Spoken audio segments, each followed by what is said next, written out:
नमस्कार बंधुरा आमी संगमित्रा आमार এই নিরামিষ সহজ রান্না চ্যানেলে আপনাদের সবাইকে স্বাগত। আজ আমি বানাচ্ছি হিঙের কুচুরি। আপনারা নিরামিষের দিনে খুব সহজেই বানিয়ে নিতে পারেন এই রেসিপিটি। আপনাদের যদি এই রেসিপিটি ভালো লাগে তাহলে লাইক এবং শেয়ার করবেন, আর রেসিপিটি কেমন হয়েছে কমেন্ট করে জানাবেন। আরও নতুন নতুন নিরামিষ রেসিপি পাওয়ার জন্য চ্যানেলটিকে সাবস্ক্রাইব করে পাশে থাকবেন। ধন্যবাদ। प्रथमे आटाटाके भालो करे मेखे नेब। आमी कचुरिगुलो आटा दिए बानाচ্ছি, आपनारा मयदा दिएও बानाते पारेन। एखाने आमी 2 কাপ आटा निয়েছি। एर मध्य दिए दिচ্ছি स्वाद मतो नुन, स्वाद मतो चीनी और हाफ टीस्पून हिंग। समस्त उपकरण भालो करे मिशिए नेब आटार संगे। समस्त उपकरण भालो करे मिशिए निয়েছি आटार संगे। एखन एर मध्य दिए दिচ্ছি 2 চামচ सादा तेल। तेलटाके भालो करे मिशिए निये आटाटाके भालो करे मयान दिए नेब। এই দেখুন আটাটাকে ভালো করে ময়ান দিয়ে নিয়েছি। এখন অল্প অল্প জল দিয়ে আটাটাকে ভালো করে মেখে নেব।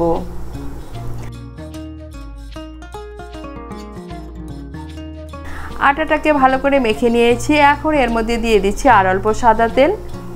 তেলটাকে মিশিয়ে নিয়ে আটাটাকে আমি 15 মিনিটের জন্য ঢেকে রেখে দেব।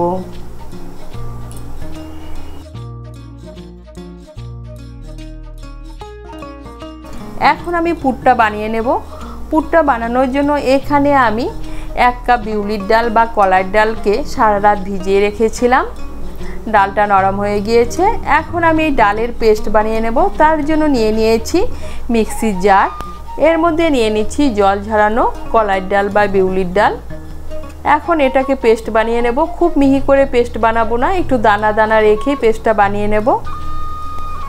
এই দেখুন ডালের পেস্টটা বানিয়ে নিয়েছি। এদিকে আমি আরেকটা মশলার পেস্ট বানিয়ে নেব। তার জন্য নিয়েছি মিক্সির ছোট জার। এর মধ্যে নিয়ে নিচ্ছি ছোট 2 টুকরো আদা আর একটা কাঁচা লঙ্কা। এখন এগুলোকেও বেটে নেব। এখন আমি পুরটা বানিয়ে নেব। পুরটা বানানোর জন্য কড়াই বসিয়েছি। কড়াইতে দিয়ে দিয়েছি সাদা তেল। তেলটাও গরম হয়ে গিয়েছে। এর মধ্যে দিয়ে দিচ্ছি হাফ টিস্পুন কালো জিরে। কালো জিরেটাকে একটু নাড়াচাড়া করে নিয়ে এর মধ্যে দিয়ে দিচ্ছি আদা আর কাঁচা লঙ্কা বাটা। আদা আর কাঁচা লঙ্কা বাটাটাকে মিশিয়ে নিয়ে একটু ভেজে নেব। আদা আর কাঁচা লঙ্কা বাটাটাকে মিশিয়ে নিয়ে একটু ভেজে নিয়েছি। এখন এর মধ্যে দিয়ে দিচ্ছি হাফ টিস্পুন হিং।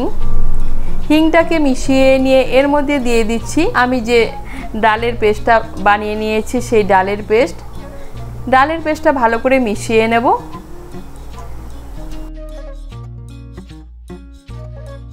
ডালের পেস্টটাকে ভালো করে মিশিয়ে নিয়েছি। এখন এর মধ্যে দিয়ে দিচ্ছি স্বাদ মতো নুন, স্বাদ মতো চিনি। নুন আর চিনিটা মিশিয়ে নিয়ে ডালের জলটা পুরোপুরি শুকিয়ে যাওয়া পর্যন্ত রান্না করে নেব। এই দেখুন ডালের জলটা পুরোপুরি শুকিয়ে গিয়েছে আর ডালটা কড়াই থেকে উঠে আসে আর তৈরি হয়ে গেল ডালের পুর। এখন আমি এই পুরটাকে নামিয়ে নেব, নামিয়ে ঠান্ডা করে নেব। এদিকে দেখুন পুরটাকে ঠান্ডা করে নিয়েছি।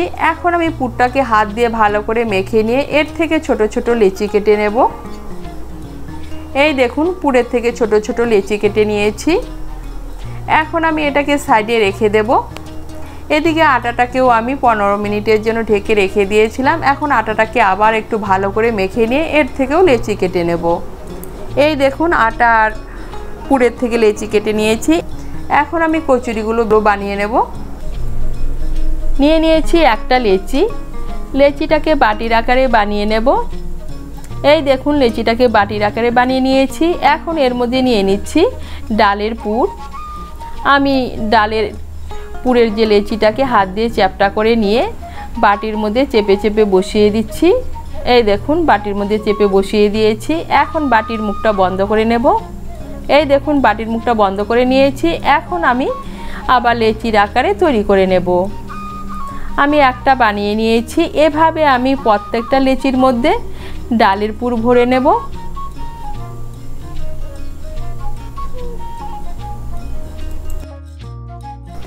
আমি সবগুলো লেচির মধ্যে পুর ভরে নিয়েছি। এখন আমি বেলে নেব। আমি আটা দিয়ে বেলে নিচ্ছি, আপনারা তেল দিয়েও বেলে নিতে পারেন। এই দেখুন একটা বেলে নিয়েছি, এইভাবে আমি বাকি সবগুলো বেলে নেব। আমি সবগুলো কচুরি বেলে নিয়েছি। এখন আমি কচুরিগুলো ভেজে নেব। তার জন্য কড়াইতে সাদা তেল বসিয়েছি, তেলটাও গরম হয়ে গিয়েছে। এর মধ্যে আমি একটা একটা করে কচুরি ভেজে নেব। আর এই দেখুন কচুরিটা কি সুন্দর ফুলে উঠেছে। এখন আমি কচুরিটাকে দুপাশে লাল করে ভেজে নেব। আমি কচুরিগুলো লাল করে ভেজে নিচ্ছি, আপনারা কম বেশি যেরকম খেতে পছন্দ করেন সেই অনুযায়ী ভেজে নেবেন।